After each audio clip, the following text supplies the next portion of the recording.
The job was simple: keep the waystation clean. That was how procurement posted it back when I applied. Solara Interior Corridor Transit Hub, Waystation 9, overnight custodial, single operator, rotating 12-hour shifts. They listed the square footage, the equipment inventory, the cleaning solution specifications. They did not list the silence, or the way the corridor lights dimmed themselves to 20% between 2 and 4 in the morning to save power, or the sound the old heating ducts made when the temperature outside dropped below the ridgeline threshold. A low, tidal groan that ran the length of the building like something breathing in the walls. I had worked quieter jobs. I had worked louder ones.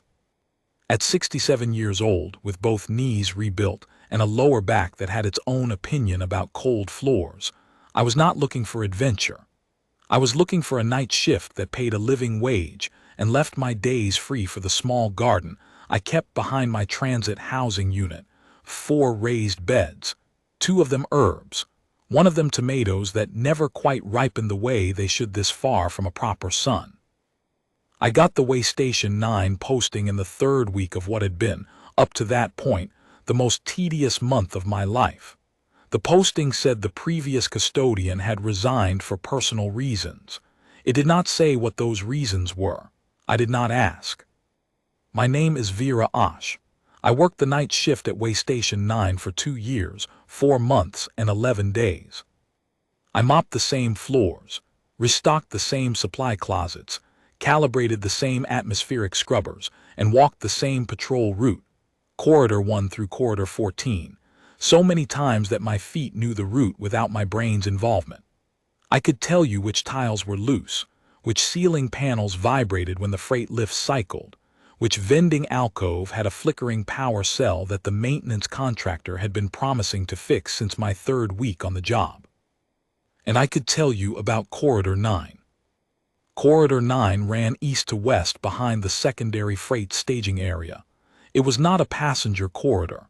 It had no vending alcoves, no seating, no transit displays. It was a service passage, plumbing manifolds on one wall, power relay housings on the other, and at the far eastern end, tucked into the junction where Corridor 9 met the exterior maintenance shaft, a bank of old model heating ducts that had been retrofitted 3 times without ever quite working properly. The ducts were large, designed for an older generation of atmospheric processing that had required wider pipes, and the gap between the lowest duct housing and the floor was wide enough that a person could have crouched inside it if a person had wanted to. Nobody wanted to. The space smelled of recycled thermal exhaust and old sealant. The floor beneath the ducts was always faintly warm and covered in a fine layer of mineral dust that blew in from the exterior shaft when the wind came up over the ridge. I swept that corner every morning between 3:15 and 3:30, depending on how the rest of the route had gone. I had a long-handled dust collector and a handheld vac for the corners, and I did the job the same way every time: long strokes with the collector first, vac for what was left, wipe the lower duct housing with a dry cloth to clear the mineral film. The whole sequence took about 6 minutes. I did not think about it. My hands and my feet did it while the rest of me was somewhere else, usually thinking about the garden, or about the letter I kept meaning to write to my sister on the far side of the corridor system, or about nothing in particular, which is sometimes the best thing to think about at 3 in the morning. I do not know exactly when it started. That is the honest answer, and I have given it to everyone who has asked me since. I cannot point to a first night, a first sign, a first moment when I should have known. What I can point to is the first time I noticed. It was in my 4th month on the job, a night in early autumn when the wind over the ridge had been particularly persistent. I was doing my Corridor 9 sweep.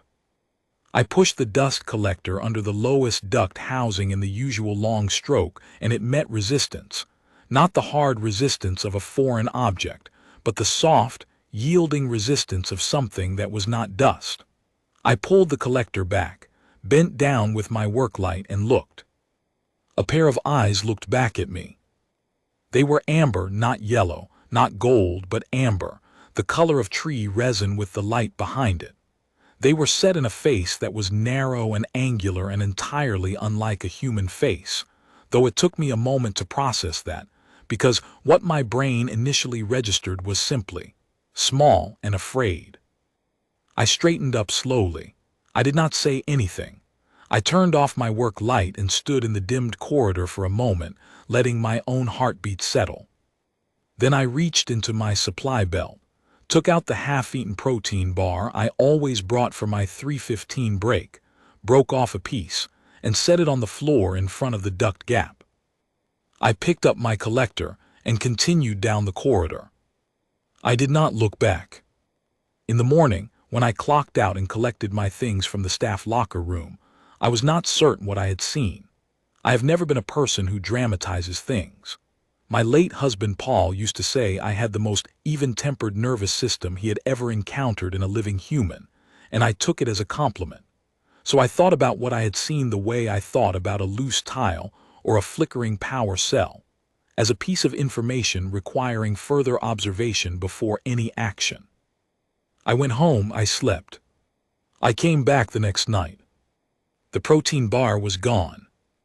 Not gone the way it would have gone if the cleaning bot from the morning shift had swept it up, which it would have if I had left it on the main floor. This piece was gone from the specific spot I had set it, directly in front of the duct gap, a spot the morning bot did not reach because it did not root into the duct housing nooks. Something had taken it. I considered the possibilities. The waystation had a documented minor pest issue. Small rodents from the exterior maintenance shafts occasionally found their way in. Station pest control came quarterly. The eyes I had seen were large for a rodent, but I had been using a work light at a low angle in a dim corridor, and I was 67, and my eyes were not what they had been at 40. I set another piece of protein bar, same spot. In the morning it was gone. I did this for 11 days. On the 12th night, I came around the corner of Corridor 9 at 3:16 and stopped. The amber eyes were already visible from 8 meters away, a faint gleam in the dim corridor light near the floor, watching me come. I walked the rest of the way without hurrying. I set my collector against the wall. I sat down on the floor, an event my knees registered with their usual formal protest, and I put my work light on its lowest setting, aimed at the floor between us, not at the duct gap. The creature shifted. I heard the sound it made, a low, dry rasp, like the heating duct itself, but coming from something alive. I waited. It took about 4 minutes. Then a head emerged from the duct gap. A dragon. I know that sounds like the sort of sentence that requires more preamble, more preparation, more dramatic scaffolding. I did not have any. My brain took in what my eyes were reporting and arrived at its conclusion with the same unhurried practicality it would have applied to identifying a loose tile. The creature in front of me had scales, small, tightly packed, the color of dried clay with a faint iridescent underlay that caught the work light and turned briefly copper before settling back to dull brown. It had a narrow, angular head with a pronounced brow ridge and nostrils set high on the face. It had eyes that were unambiguously amber and unambiguously watching me. And where its left wing joined its body, there was a joint that sat wrong, the wing drooping at an angle that nature had not intended. The scales around the joint darkened and slightly thickened, the way skin thickens around an old injury that healed without proper setting. It was about the size of a medium dog. Not a hatchling, the bone structure was too developed for a hatchling, the proportions too settled, but not fully grown either. Young, by whatever measure applied to its kind, in the way that a tree 2 seasons old is not a sapling and not yet a tree. It looked at me, I looked at it. I broke off half the protein bar and set it on the floor. Then I set the other half beside it, because it was a small creature and it had been eating protein bar pieces for 11 days, and it seemed probable that it was hungry. The dragon considered this for a moment. Then it extended its neck, a careful, deliberate movement, the injured wing held close and still, and ate both pieces one after the other in small, precise bites. I watched it eat. I had brought a thermos of tea, which I had intended to drink at my 3:15 break. I drank it now, sitting on the floor of Corridor 9, while a clay-scaled young dragon with a bad wing ate protein bar in front of me. It did not occur to me to be frightened. I have thought about that since, and I believe it is because the creature was not threatening me. Whatever fear was in that corridor was the creature's fear, not mine. The way it held itself low and close to the duct gap, the way the injured wing tucked tight against its body even as it ate, the way its amber eyes tracked not just me but the length of the corridor behind me, watching for something I could not see. Something had happened to this creature.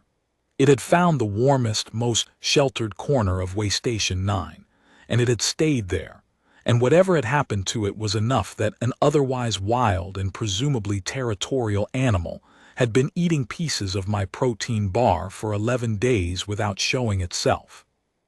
I finished my tea. I stood up, retrieved my collector, and finished the Corridor 9 sweep, working slowly so as not to startle it. By the time I reached the far end and turned back, it had withdrawn into the duct gap, though I could still see the amber gleam from inside. "Same time tomorrow," I said, not because I thought it understood me, but because talking to things has always made me feel better about them. And I have been of the opinion since I was about 30 years old that most things that are afraid of you feel marginally less afraid if you use a reasonable, unhurried voice. I do not know what it made of that. I collected my equipment and moved on to Corridor 10. The thing about working the night shift at a way station is that the days all look the same, until they don't. The job has a rhythm to it, and the rhythm becomes you, and you stop noticing the individual nights the way you stop noticing individual heartbeats. What I remember of the months that followed is not a series of events so much as an accumulation, a slow, steady, daily adding to. I started bringing real food. Not protein bars, those were good enough for 11 nights of anonymous charity, but once I knew what I was feeding, I felt I could do better. I brought pieces of the dense, protein-rich travel bread the waystation commissary sold to freight crews, and later, when I had done some reading, pieces of dried fish and cured meat, which the reading suggested were closer to what a creature of this type would choose on its own. I did not do a great deal of the reading all at once. I am a methodical person.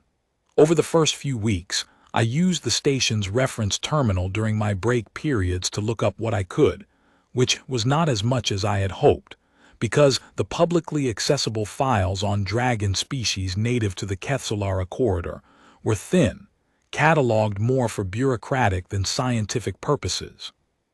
What I found was enough to tell me that the species I was dealing with, distinguishable by the clay-brown scale coloration with copper iridescence, the high nostril placement, and the amber eye color, was known in the corridor records as a Kethvari, a mid-sized species, territorial, typically found in the ridge territories above the waystation corridor, not aggressive toward humans by habit but not habituated to them either, solitary when young, traveling in bonded family units when older. The wing was a problem I could not solve. I was not a vet. I had some general first aid training, everyone who worked isolated postings did, but a dragon's wing joint was not something my training covered.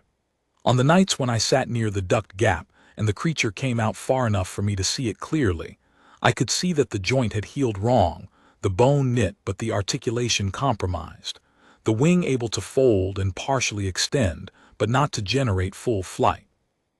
The creature walked with a slight lateral tilt, compensating. It managed. It had apparently been managing for some time before I found it. I named it Dust. Not as a formal thing. I was not under the impression that I owned it, or that it needed naming by me, or that it had any particular interest in what I called it. I named it because calling it, the creature, felt imprecise, and the dragon in Corridor 9 felt unwieldy, and I had to think about it as something, during the long stretches of the shift when my hands were working and my mind was free. Dust was what it looked like in my work light, clay brown, dry, faintly warm, quietly occupying a corner of a building where nobody was looking. Dust became comfortable with me slowly, the way most wild things become comfortable, not all at once, not with a single dramatic turning point, but in small, almost imperceptible steps. First it ate while I sat nearby. Then it ate while I sat within 2 meters. Then it stopped watching the corridor behind me while it ate, which I understood as a form of trust, because it meant it had decided I was not going to allow anything bad to come from that direction while it was occupied with its food. Then, somewhere in the 3rd month, it started coming out from under the duct before I arrived.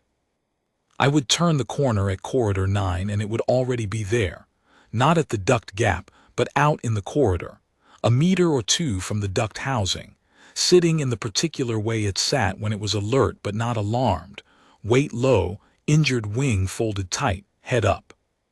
It would see me and something in its posture would shift, not relaxation exactly, not the way a domestic animal relaxes at a familiar person's arrival. Confirmation, maybe. Recognition that the thing it had been expecting was the thing that had arrived, and that this was acceptable. I kept my half of the arrangement. I came at the same time every night. I brought food. I sat on the floor. My knees had long since ceased to formally protest. They had moved on to a resigned, continuous grumble that I had learned to interpret as background noise, and I ate my break food while Dust ate its food, and we occupied the same space in the dim light of corridor 9 while the heating ducts groaned around us and the rest of the waystation ran its automated rhythms. I did not talk constantly. I talked when I had something to say, about the tomatoes mostly, about the letter to my sister that I kept almost finishing, about the loose tile in corridor 4 that the maintenance contractor had now promised to fix 4 separate times and had yet to address. Dust did not respond to any of this, but it did not seem to mind it either. There is a particular quality to the attention of a creature that has decided you are safe to be near, a quality I had previously known only in old dogs and very tired people, and Dust had it. The amber eyes would rest on me. The injured wing would sometimes half extend and then fold back, not in agitation but in something that looked, if you were willing to interpret it charitably, like settling. I was willing to interpret it charitably. I have always believed that is the correct approach with anything that is afraid and trying not to be. In my 8th month at Waystation 9, the station received a scheduled security and biosafety review from the Solara Corridor Authority. This was a routine review. They happened twice a year and were primarily concerned with freight compliance, atmospheric scrubber certification, and pest control records. I had been through one before, 6 months earlier, and the inspector had been a tired man in a gray uniform who cared about the scrubber certifications and not much else. This time the inspector was a woman named Faraz Solon, who was not tired and who cared about several things. She found the feeding traces in corridor 9 on the 2nd day of her review. She did not find Dust. Dust had an acute awareness of unfamiliar people in the waystation, an awareness that I suspected was a survival trait significantly older than the wing injury. And by the time Inspector Solon reached corridor 9, the duct gap was empty, and the corridor contained nothing but the faint, warm smell of thermal exhaust and the mineral dust I had swept that morning. But she found the food traces. There were 3 small food fragments I had missed in the crack between the lowest duct housing and the floor, a job for the handheld vac, which I had not run in that specific crack in several weeks because there had been nothing there to vacuum. Inspector Solon photographed the fragments, logged them in her pest report, and called me in for a conversation. I sat across from her in the station manager's office. The station had no manager. It ran on automated authority protocols, but there was an office with a desk and she used it. And she asked me, in the careful tone of someone who already suspects the answer but wants to hear it stated plainly, whether I had any knowledge of an animal living in the service corridors. I am not a dishonest person. I also understood, at that moment, the range of outcomes available to Dust if I answered plainly, and I understood that a mid-sized territorial dragon with a compromised wing and no family unit was not an outcome I was willing to produce for a biosafety review. "The corridor has had an intermittent pest issue since I took this posting," I said. "I've logged 3 pest control requests. The contractor's records will show that. I run the vac through the duct gaps twice weekly." Both of these things were true. They did not constitute a complete answer. Inspector Solon looked at me for a long moment with the expression of someone who is deciding how much she wants to pursue a line of questioning that is going to make her afternoon complicated. "The fragments are too large for a standard rodent," she said. "I've seen large ones," I said. She wrote something in her report. She did not pursue it further.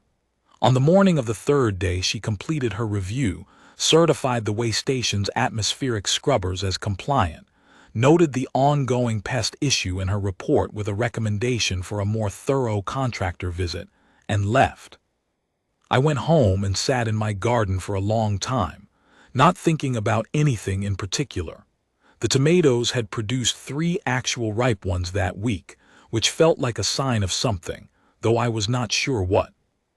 The next night I came in at my usual time and Dust was already in the corridor, sitting in its waiting posture. I sat down on the floor and gave it a larger portion of dried fish than usual, because I felt it had earned it.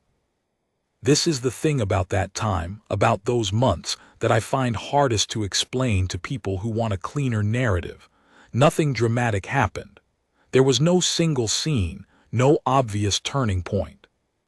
There was only the long, slow dailiness of it. The corridor, the food, the amber eyes, the heating duct's groan, the floor under my knees, the tea from my thermos. Dust grew more comfortable. Its injured wing seemed, if anything, to give it less trouble as the months passed, not healed, but adapted to. Its gait and movement reorganizing around the limitation in the way that bodies will, given enough time and enough reason to keep moving. I started to understand some of its sounds. Not language, I want to be clear about that. I do not speak dragon, and I am not going to pretend that what I developed was anything more than the practical pattern recognition of someone who spent a lot of time in close proximity to the same creature. But I knew the difference between the dry rasp that meant it was alert to something in the corridor and the lower, slower sound it made when it was eating and calm. I knew that a particular short clicking sound, made with a closed mouth, meant it was looking for confirmation that I had noticed something there, that tile, that light, that unfamiliar smell, and had concluded it was not a threat. I would say when it made that sound, "Yes, I see it. We're fine." And it would subside. I knew that on the nights when the ridge wind was very loud, Dust pressed further back into the duct gap, and the amber eyes were wider, and the clicking was more frequent. On those nights I stayed later than my route required, sitting in the corridor with my back against the wall until the wind dropped or Dust's posture eased, whichever came first. I was never sure if the company helped, but staying seemed like the right thing to do. It is possible I am not a very complicated person. It is possible that what I felt about Dust in those months was nothing more elaborate than, here is a small thing that is afraid, and I can make it slightly less afraid, and that is a reasonable use of a 315 break. I did not feel it as heroism. I felt it as the obvious thing to do. What I did not know, what I could not have known, because nothing in my training, my reading, my 2 decades of corridor system employment, or my 67 years of living had prepared me for it, was what Dust was. I did not know that the clay-brown scale pattern with its hidden copper iridescence was not typical juvenile coloration. I did not know that the amber eye color, which I had noted as a fact without attaching significance to it, was specific, taxonomically, hierarchically specific, in a way that no public corridor authority record would have told me, because the people who maintained those records were not people who knew. I did not know that the family unit a young Kethvari traveled with before it was old enough to be solitary was not, in this case, a family unit in the ordinary sense. I did not know that the wrong set wing joint, was the result of an incident in the High Ridge Territories 14 months before I found dust under the heating duct. An incident involving a territorial boundary dispute that had gone badly for a very young member of a very old lineage who had not yet learned to read the ridge wind properly. I did not know any of this. I knew about the tomatoes and the letter to my sister and the loose tile in corridor 4. I knew the heating duct's groan and the amber eyes and the small, precise way dust ate dried fish. I knew the job, I kept doing it. The Voreth Sierra Sovereignty arrived at Waystation 9 on a morning in my 23rd month, which means I was not there when they arrived.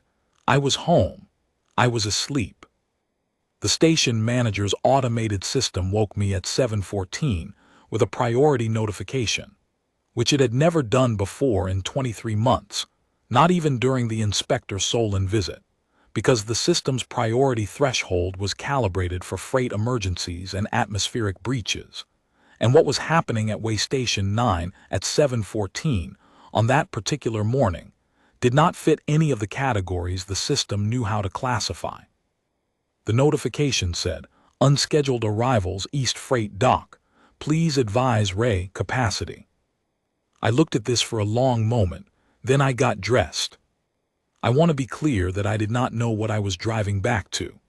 I drove back because the job was the job, and an unscheduled arrival at the East Freight Dock was the sort of thing that required a person on site, and I was the only person attached to the posting. I drove back because dust was in Corridor 9, and something large had arrived at the East Freight Dock, and that seemed like a combination that might require me to be present. When I came through the staff entrance at 7:52 and walked through the service passage toward the East Freight Dock, I could already feel the change in the building. Not a sound, not a smell, something more fundamental than that. A change in the quality of the air. The way the quality of the air in a room changes when something very large and very old is occupying part of it. I pushed open the service door that connected the staff passage to the East Freight Dock receiving area and stopped. The dock was a large space, designed for standard freight carriers, with a ceiling height of 20 meters and a floor area that could accommodate 6 freight pallets abreast. It was, at that moment, full. Full of dragons. I counted 11 before I stopped counting, because 11 was enough to establish the situation, and I needed my attention for other things. They were large, much larger than dust, large in the way that made my brain take a moment to recalibrate its understanding of the word large. They were pale gold and slate gray and deep bronze, their scales catching the freight dock's overhead lights in a way that turned the ordinary working space into something that felt considerably less ordinary. They were arranged, and the arrangement was clearly deliberate, in a curved semicircle facing the interior door through which I had just entered, which meant that when I opened that door, the first thing I saw was 11 very large dragons looking at me. I stood in the doorway. My hand was still on the push bar of the door. It is possible that my heart was doing something more athletic than usual. I have never been a person who runs from things, but I am also not a person who is immune to the information that her body provides, and my body was providing a great deal of information at that moment. None of the 11 dragons moved. None of them made a sound.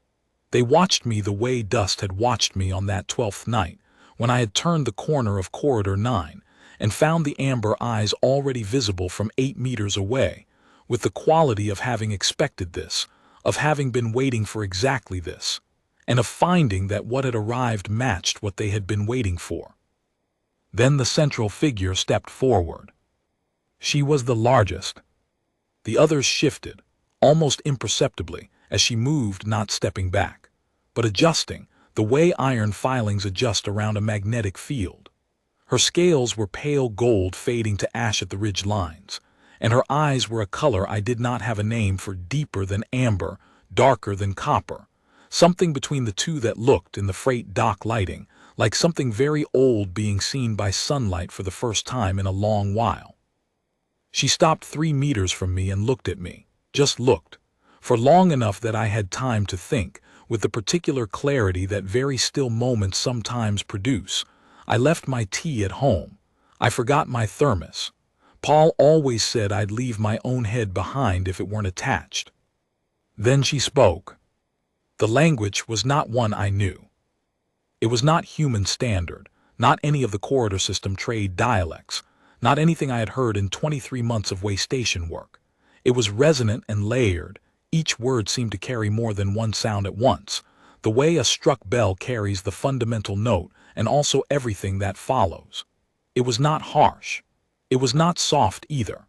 It was the sound of something that had been using its voice for a very long time and knew exactly what its voice could do. She spoke for perhaps 40 seconds. When she stopped, there was a long silence. And then, from the far end of the freight dock, from the direction of the service passage that connected to Corridor 9, there was a smaller sound, the dry rasp I knew as well as I knew my own breathing, followed by the particular lateral tilted gait I could have identified with my eyes closed. Dusk came around the corner of the service passage at a walking pace. The injured wing was folded close. The amber eyes were not wide the way they were on the Ridgewind nights. They were calm, settled in a way I had not seen before, not the settling of an animal that has decided a situation is not a threat, but the settling of something returning to a context it had been separated from and had not quite stopped expecting to return to. Dust walked to the center of the freight dock, stopped, and looked at the pale gold elder. Then it looked at me. Then it went and stood beside the pale gold elder. I want to say that I understood what I was seeing in the moment I was seeing it. That would not be accurate. What I understood in the moment was, Dust knows these dragons. These dragons know Dust. This is a reunion of some kind, and Dust is not afraid, and therefore I do not need to be afraid. The rest of the understanding came later in pieces over the course of the next hour. The elder dragon looked at me again. She spoke, shorter this time, 2 or 3 syllables, a different register, directed not at me but at the slender bronze-scaled dragon to her immediate right, who I had not focused on until that moment because I had been looking at the elder. The bronze-scaled dragon stepped forward. She was smaller than the elder, still much larger than Dust, and she carried herself differently, with a particular precise quality to her movements that I have since associated, in my memory of that morning, with someone who has spent a long time being responsible for accurate communication. "Custodian Vera Osh," she said in standard. Her voice had an accent I could not place, not a human accent, the sound of someone who had learned the language correctly and completely but whose vocal architecture was not designed for it, so that each word was slightly more deliberate than a native speaker's. "I am Sarath Veth. I serve the sovereignty as interpreter. I will translate as the elder sovereign speaks, with your permission." "Yes," I said, "because what else do you say?" The elder sovereign spoke. Sarath Veth listened, watching the elder's face with intense concentration, and then turned to me. "The elder sovereign Voreth Dea of the Voreth Sira sovereignty offers greetings to the custodian of this station, and thanks her for permitting this arrival." I had not permitted anything.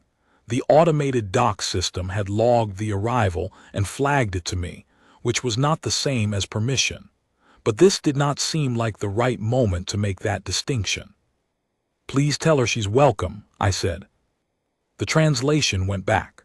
Voreth Dea listened, and something in the great pale gold face shifted.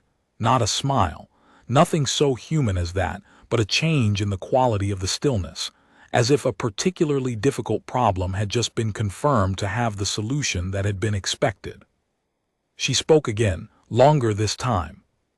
Sarath Veth translated, phrase by phrase, pausing when the elder paused. "The elder sovereign says, 14 months ago the heir of the Voreth Sira sovereignty, the young one you call Dust, was lost in the High Ridge territories during a boundary dispute. Lost is perhaps not precise. The young one was injured and became separated, and the injury was severe enough that flight was not possible, and the separation was complete. The sovereignty searched. The search was thorough and it was long. The sovereignty concluded, after 8 months, that the heir was no longer living. Sarethveth stopped. The freight dock was very quiet. The elder sovereign says, 3 weeks ago, a ridge survey team operating in the upper corridor section detected biological trace consistent with the heir's lineage at this location. The sovereignty departed immediately. A pause. The elder sovereign asks permission to speak of what has been learned since the sovereignty's arrival this morning, of what occurred in this station during the period of the heir's residence. Yes, I said, please.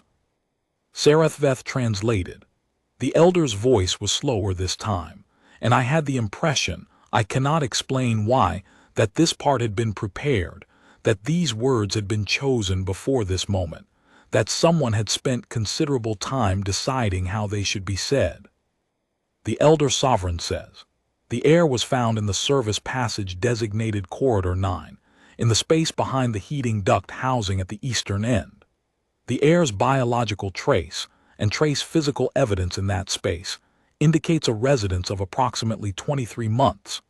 The heir's body condition, assessed this morning by the sovereignty's physicians, indicates sustained and adequate nutrition for the entirety of that period, consistent with regular feeding by an external source. The heir's wing joint is not healed, but the musculature around the injury has adapted in a manner that indicates regular, low-stress movement consistent with a stable and safe territory. The heir is alive. The heir is well. The elder sovereign said something additional, shorter, lower. Sarethveth was quiet for a moment before translating. The elder sovereign says, the heir was afraid. The heir is young and the heir was afraid, and in this station, in this corridor, the heir was less afraid. The elder sovereign asks, who fed the heir? I did, I said. The translation went. Vorethdaia looked at me for a long time, then she spoke. The elder sovereign asks, why? I thought about this. I thought about the 12th night, and the amber eyes in the worklight, and the half-protein bar on the floor of Corridor 9. I thought about what I had been thinking when I set the food down, which was not very much, or rather, which was the same thing I was always thinking at 3:15 in the morning, which was a kind of comfortable nothing, the particular mental quiet of someone whose body is occupied and whose mind is free, and in that quiet there had been simply, small and afraid and cold. Because it was cold, I said, and it hadn't eaten. Sarethveth translated. I watched Vorethdaya's face.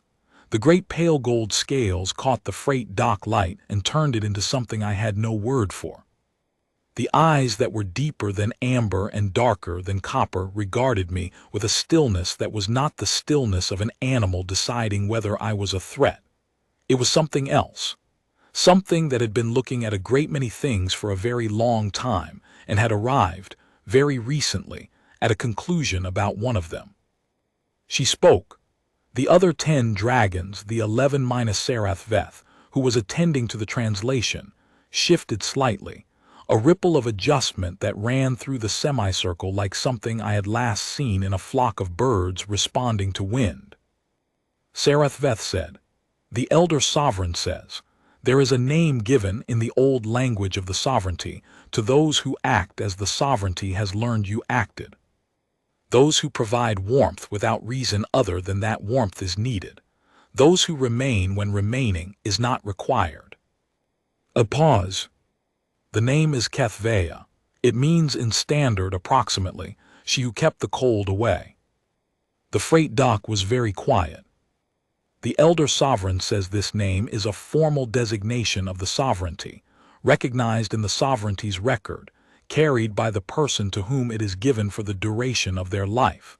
It has been given 4 times in the history of the Vorethsira sovereignty. The elder sovereign offers it now to Vera Ash, custodian of Waystation 9, if it is accepted. I had been holding my thermos in my left hand. I had apparently brought it after all. I had apparently picked it up without noticing when I left the house, which I do with the thermos more often than I do with keys or reading glasses, because the thermos is a habit and habits are the things that survive the early morning. I was holding it now, and it was empty, and the freight dock was very quiet, and 11 dragons and one small clay-brown dragon with a bad wing and amber eyes were all looking at me. "Yes," I said, "it's accepted, thank you." The translation went. Voreth Dea regarded me for one more long moment, and then she did something that I have thought about many times since and have never quite been able to describe in the way that does it justice. She lowered her head. Not a bow, not the formal deep bow of ceremony, not the aggressive chin tuck of a threatened animal. Something slower and quieter and more deliberate than either of those. The great pale gold head came down to the level of my eyeline, and she held it there for the length of a breath, and then she raised it again. The other 10 did the same, one after another in sequence, a ripple going the other direction now. Dust, standing at the elder's side, turned its head and looked at me with the particular settled quality it had on the nights when the wind dropped and the corridor went quiet and the amber eyes half closed and the clicking stopped, and I knew that we were, for the moment, fine. I thought, I'm going to need to sweep Corridor 9 before I go home. The tribute from the arrival will have tracked mineral dust all through the East Freight Passage. Then I thought I should probably say something. I did not know what to say. I am not very good at the large moments. I am considerably better at the small ones, the 3:15 break, the thermos of tea, the half-protein bar on the cold floor. Those I can do. So I said the thing I had said on the 12th night in Corridor 9, which was the last thing I had said to Dust before I got up and finished the sweep and went on to Corridor 10. "Same time tomorrow," I said. Sarathveth translated. I watched Voreth Dea's face. "And the elder sovereign of the Voreth Sierra sovereignty, the fourth oldest living member of her lineage, whose name appeared in the corridor records as a notation in the wildlife census database, who had searched for 8 months for an heir she had concluded she had lost, who had traveled from the high ridge territories to a waystation freight dock on the word of a survey team, made the same sound that Dust made on the good nights. Not the click, the lower, slower sound, the one that meant calm. They stayed for 2 days.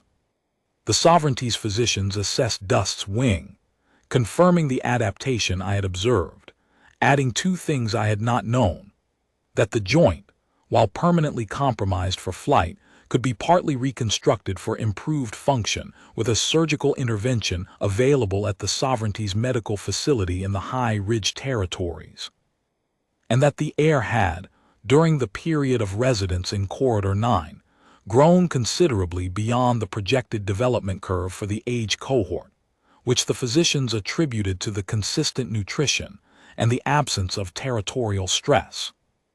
Sarathveth translated all of this for me, in the same patient, precise standard she had used in the freight dock.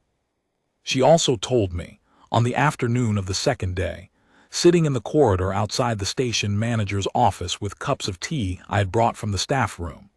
She accepted hers with a delicate, careful grip and drank it in small sips that made me think of someone learning a new physical skill, and doing it correctly. Some of what the sovereignty's history said about the 4 previous recipients of the designation Kethvea. One had been a human farmer who had sheltered a sovereignty hatchling during a drought season when the ridge territories were impassable.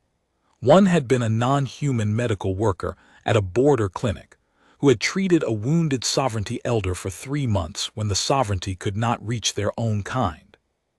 One had been a waystation cook.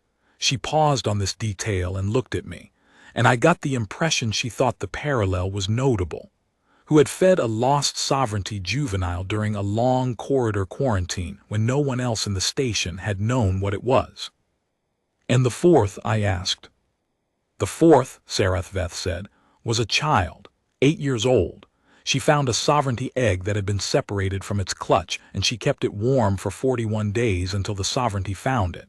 She did this by sleeping on it." A pause. "The elder sovereign finds the consistency notable. The humans who have received the designation have all been, in the elder sovereign's assessment, people who do not appear to consider what they do to be remarkable." "It isn't remarkable," I said. "It's just someone's cold, you find them something warm. Someone's hungry, you give them something to eat. It's not complicated." Sarathveth looked at me in the particular way she had when she was considering a translation problem, not language, but concept. The elder sovereign would say, she said finally, that you are describing something that should not be as rare as it is. I thought about that. I thought about Inspector Solon and her pest control report. I thought about the maintenance contractor who had not fixed the corridor 4 tile and the morning bot that did not reach the duct housing nooks. I thought about a young dragon with a broken wing, finding the warmest corner of a building where nobody was looking and staying there for 23 months because it was safer than anywhere else it knew. Well, I said, I don't know about rare. They left on the morning of the 3rd day, before my shift started, which meant I was not there for the departure. I came in at 11 and the East Freight dock was empty and the station was quiet. The automated log noted the departure time as 6:43. There was a mark on the floor of the East Freight dock, not a damage mark, not a scuff or a scrape. I noticed it when I was doing the dock sweep. A deliberate mark, made with something I could not identify, in a shape I did not recognize. The characters of the sovereignty's old language. I understood later, though at the time I simply noted it as an unknown mark and logged it in the station's maintenance record as something to be investigated. I investigated it myself that night, using the reference terminal and a translation tool that Sarathveth had provided me with on the 2nd day. A small, flat device that fit in my palm and could render the sovereignty's written language in standard. The mark said, Kethvea was here. The cold did not come in. I stood in the freight dock with the flat device in my palm for a while. Then I put it in my jacket pocket, picked up my broom, and went back to work. Corridor 9 was strange for a while. Not frightening, not sad exactly. Strange, the way a room is strange when furniture has been moved and you keep walking toward where things used to be and finding empty space instead. I swept it the same way I had always swept it. I ran the handheld vac through the duct housing nooks the way I had run it before I started missing them. The space behind the lowest duct housing was clean. The sovereignty's people had cleared it out when they came, removed whatever biological trace had been there. The corner was just a corner again. I sat on the floor there on the 3rd night after they left, at 3:15, because my break was at 3:15 and I had always taken it there.